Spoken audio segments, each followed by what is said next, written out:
हिंदी में यूपीएससी की तैयारी से संबंधित प्रोग्राम्स को देखने के लिए सब्सक्राइब करें स्टडी IQ IAS हिंदी। नमस्कार, मैं doctor Pankaj Mishra study IQ Hindi के इस प्लेटफॉर्म पर आपका स्वागत करता हूं। जब भी कोई भी सब्जेक्ट हो वह करंट अफेयर से ऐड हो जाए और करंट अफेयर्स बेस्ड हो जाए, जैसे कि इकोनॉमिक्स, तो आपके लिए एक अलग ही समस्या क्रिएट हो जाती है। इकोनॉमिक्स आपने जब भी पढ़ा होगा, जिन भी टीचर्स ने आपको पढ़ाया होगा, उन्होंने कहा होगा कि यह मूलतः करंट अफेयर्स बेस्ड सब्जेक्ट है। तो करंट अफेयर्स बेस्ड सब्जेक्ट होने के साथ ही एक नई अवधारणा काम करती है जिसे हम कहते हैं फोमो, अर्थात फियर ऑफ मिसिंग आउट। बहुत सारी न्यूज़ है, बहुत सारे कॉन्सेप्ट्स हैं, और उन न्यूज़ और कॉन्सेप्ट्स में से हमें क्या अपने नोट्स में ऐड ऑन करना है, किसको आगे देखना है और किसे छोड़ना है, ये एक बड़ी समस्या हो जाती है। इसी को ध्यान में रखते हुए मैं आपके लिए कुछ महत्वपूर्ण न्यूज़ लाया हूं जो हमसे अक्सर मिस हो जाती हैं। उनमें से यह न्यूज़ है, और यह न्यूज़ है सेबी ने वेरेनियम क्लाउड नामक संस्था के ऊपर बैन किया है। वेरेनियम क्लाउड और उसके प्रमोटर्स को शेयर मार्केट में, कैपिटल मार्केट में ट्रेड करने से बैन किया है। अब ये मामला क्या है और ये आपके लिए किस तरीके से महत्वपूर्ण हो जाता है, यह जानना ज़रूरी है। और इसमें से, इस न्यूज़ में से और कौन कौन सी चीज़ें हैं जो आपको जाननी ही चाहिए, जो आपके इकोनॉमिक्स के बेसिक कॉन्सेप्ट से भी जुड़ेंगी प्लस करंट अफेयर से भी जुड़ेंगी। इसी एक न्यूज़ में आपको ऐसे कई सारी चीज़ें मिल जाएंगी। जैसे सबसे पहले तो मूल न्यूज़ क्या थी? सेबी ने कहा है कि ये जो वेरेनियम क्लाउड है और इसके जो प्रमोटर हैं हर्षवर्धन हनुमंत साबले, इन पर धोखाधड़ी और अनुचित व्यापार प्रथाओं के निषेध, यह एक अधिनियम है, prevention of fraudulent and unfair trade practices act, इसके प्रावधानों का उल्लंघन किया है इन लोगों ने। इसलिए इनको SME प्लेटफॉर्म के अंतर्गत जो भी शेयर मार्केट में ट्रेडिंग और बाकी सारी चीज़ें हैं उन पर प्रतिबंध किया जाता है। वास्तव में वेरेनियम क्लाउड्स ने अपने आप को 22 सितंबर 2022 को NSE इमर्ज नाम के NSE प्लेटफॉर्म पर लिस्टेड किया था, सूचीबद्ध किया था फॉर ट्रेडिंग। और इस कंपनी के शेयर्स में पिछले कुछ समय से बहुत तेज़ी से वृद्धि हुई है शेयर के प्राइसेस में। और सेबी ने यह भी पाया कि यह कंपनी IPO से प्राप्त आय का दुरुपयोग कर रही है, और यह दुरुपयोग करके शेयर मार्केट में एक अनावश्यक तौर पर गलत तरीके से अपने बिजनेस को प्रमोट कर रही है, जो कि फ्यूचर में जो इन्वेस्टर्स हैं उनके हितों के लिए नुकसानदायक हो सकता है। यहाँ से आते हैं हम उस मूल मुद्दे पर जिसे हमें यह समझना चाहिए। वास्तव में जब भी कोई संस्था या कंपनी, प्राइवेट लिमिटेड कंपनी अपना बिजनेस शुरू करती है तो उसे पूंजी की आवश्यकता होती है। प्रारंभिक पूंजी की व्यवस्थाएं वो लोग खुद करते हैं। उसके बाद जब भी उन्हें एक्सपेंशन करना है, ग्रोथ करना है, इन्वेस्टमेंट करना है, तो उन्हें पूंजी चाहिए। तो वास्तव में किसी भी कंपनी को जो पूंजी प्राप्त होती है वो पूंजी किन माध्यमों से प्राप्त हो सकती है?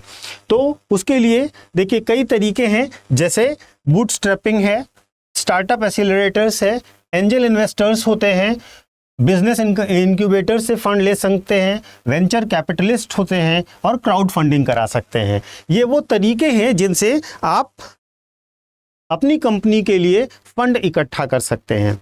इसके सिवा और जो तरीका है वो आप शेयर मार्केट के थ्रू अपना काम कर सकते हैं। अब यहाँ पर महत्वपूर्ण ये है कि शेयर मार्केट में हम किस तरीके से काम करेंगे। तो ये इन्वेस्टमेंट का मॉडल भी समझिएगा। शेयर बाजार का एक छोटा सा इंट्रो भी आपको यहीं से मिल जाएगा जिससे आप समझ सकेंगे।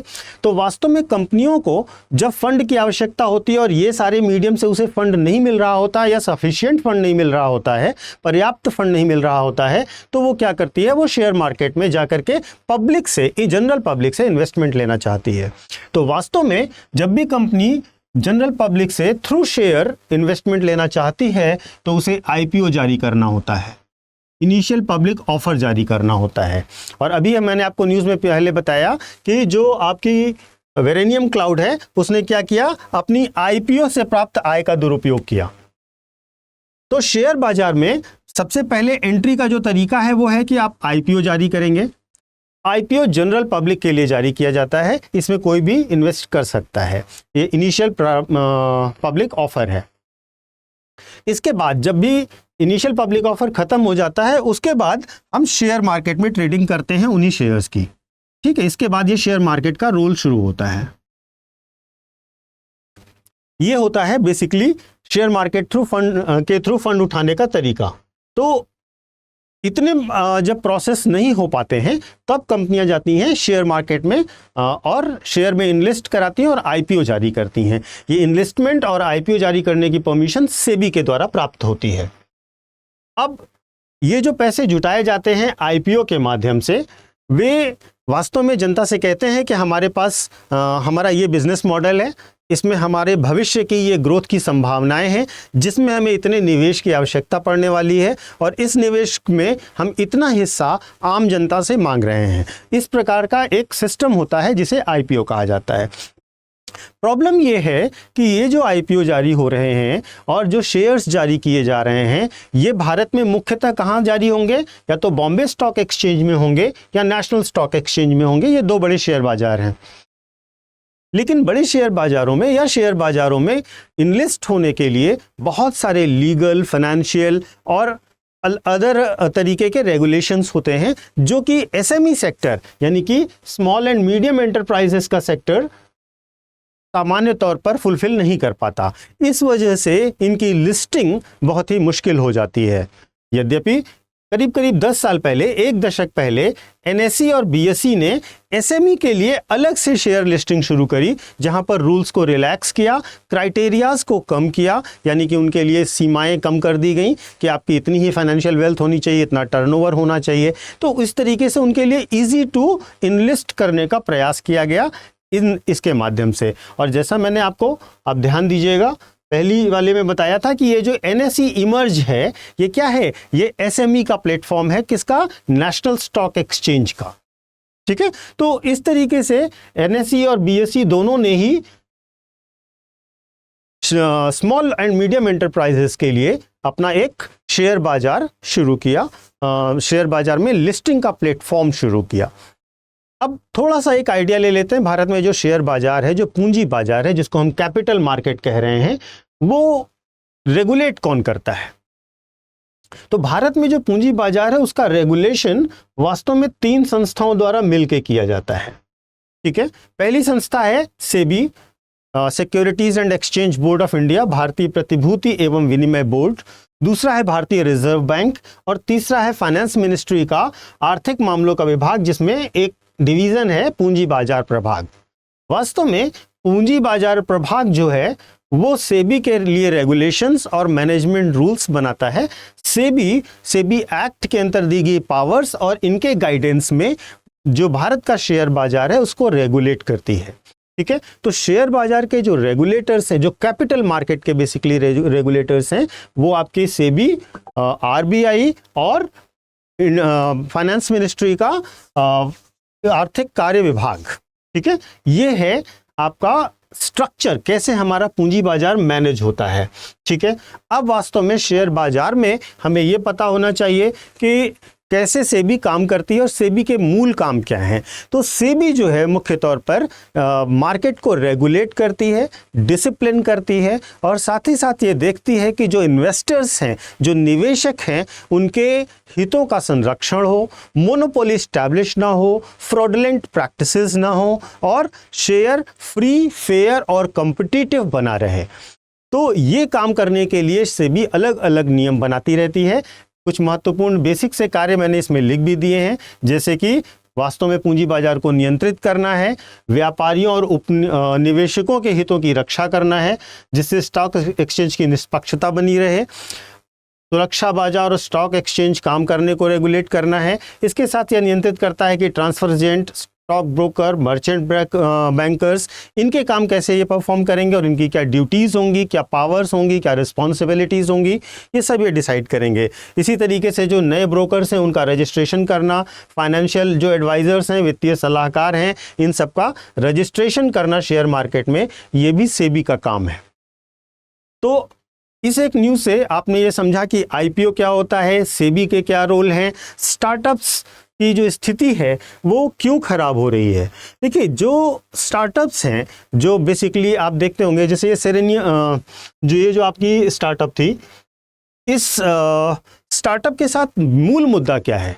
इस स्टार्टअप के साथ मूल मुद्दा ये है कि यह एक टेक बेस्ड कंपनी थी जो कि कई तरीके के काम करती थी, जैसे कि जो स्ट्रीमिंग सर्विसेज है वो देना, जो एडटेक कंपनीज हैं उनको सपोर्ट देना, पेमेंट गेटवेज की इस्टेब्लिशमेंट करना। तो इस तरीके के बहुत सारे काम करती थी। इन्होंने किया क्या कि ये बेसिकली इन्होंने अपना, पहली बात तो ये थी कि इन्होंने अपना ऑफिस, जो हेडक्वार्टर है वो सेशेल्स में खोला। सेशेल्स जो है वो एक तरीके से टैक्स हेवन है। वहाँ से उन्होंने बिजनेस ऑपरेशन का एक नया मॉडल बनाया और उसके अंतर्गत उन्होंने बहुत हैवी कॉस्ट पर सामान की परचेजिंग दिखाई, जिस उन्होंने रियल में परचेज नहीं किया। इस्टेब्लिशमेंट बहुत सारी चीज़ों का दिखाया जो रियल में थे नहीं, और उन सब कॉस्ट के साथ एक ह्यूज प्रॉफिट का एक्सपेक्टेशन दिखाया, और उसके बेस पर शेयर मार्केट में लोगों से इन्वेस्ट करने के प्रपोजल्स दिए। अब ऐसे बिजनेस मॉडल में क्या होता है कि ये शुरुआती लेवल पर आपको एक ह्यूज प्रॉफिट दिखाते हैं और एक बड़ा टर्नओवर दिखाते हैं। प्रॉफिट कम भी होता है तो भी चलता है, लेकिन टर्नओवर बहुत हाई दिखाते हैं और एक ब्राइट फ्यूचर का प्रमोशन करते हैं कि ये फ्यूचर बहुत ब्राइट है और इसमें अगर आप पैसा लगाएंगे तो बहुत ज़्यादा पैसा बनेगा। ऑन द ग्राउंड सेबी ने पाया कि इन्होंने जो भी लोकेशंस और जो भी एस्टैब्लिशमेंट्स बोले थे वो रियल में थे ही नहीं। तो एक तरीके से ये एक अलग ही तरीके का बिजनेस चल रहा था। तो ये जो नए मार्केट के जो प्लेयर्स हैं, जो बेसिकली एसएमईज के नए टेक कंपनीज हैं, इनके साथ आप देख रहे होंगे जो आजकल इश्यूज आ रहे हैं, इसमें बहुत सारे ऑपरेशनल मुद्दे हैं। आइडियाज़ तो अच्छे हैं लेकिन ऑपरेशनल मुद्दे बहुत ज़्यादा हैं, और इस वजह से यह एक चैलेंज हो गया है कि इनका रेगुलेशन बेहतर ढंग से किया जाए। आज के इस जो हमने काम किया, जो आज हमने लेक्चर लिया, उस लेक्चर के साथ कुछ टेक अवेज हैं, कुछ चीज़ें हैं जो आपको देखनी है। सबसे पहले आपको सेबी के फंक्शंस देखने चाहिए, आरबीआई के फंक्शंस इससे रिलेटेड क्या हैं, आईपीओ क्या है, स्मॉल एंड मीडियम एंटरप्राइजेज जो एसएमई है उसका क्राइटेरिया क्या है, ये बहुत इंपॉर्टेंट है, इसको ध्यान से देखिएगा। और इसके साथ साथ आप ज़रूर ये देखिएगा कि स्टार्टअप क्या है और स्टार्टअप में यूनिकॉर्न्स का क्राइटेरिया क्या है। ये वो चीज़ें हैं जो इस न्यूज़ से आपको अपने नोट्स में मेंटेन करनी चाहिए। और यहाँ से मैं आज के टॉपिक को समाप्त करता हूँ। धन्यवाद। हिंदी में यूपीएससी की तैयारी से संबंधित प्रोग्राम्स को देखने के लिए सब्सक्राइब करें स्टडी IQ IAS हिंदी।